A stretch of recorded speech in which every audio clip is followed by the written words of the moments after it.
এদিকে পাঠালে ঠিক আছে, আমি থালা মারিয়ে গেছি।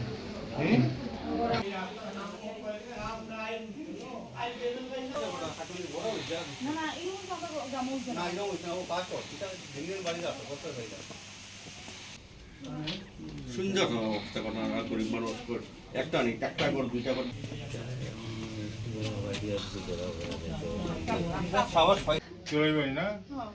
ওয়ার্ড নাম্বার কত? 3 নম্বরটা তো স্যার ফোন নাম্বার কত?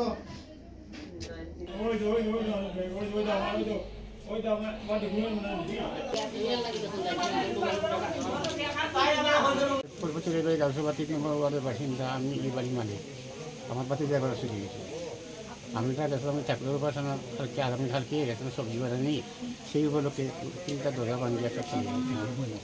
আমার নাম জগদীশ দাস। কি কিনেছে? জিনিস নিচে নগদ 30,000 টাকা, সোনা নিচে, হাতে চুরি নিচে, গলার এই নেকলেস নিচে, আর আরও টুকরা রূপা আছে, এটাও লিয়ে গেছে। তো আপনারা পুলিশে জানাইছেন? আমরা পুলিশে জানাইছি, পুলিশে ইনকোয়ারি করছে। আমরা দাবি ওটা উপযুক্ত সুদ দ্বারা হোক, শাস্তি হোক, আর গরিব মানুষের যেগুলো জিনিস নিয়েছে, টাকা নিয়েছে, এগুলো তার পায় আর কি, এটা প্রশাসন জানাই।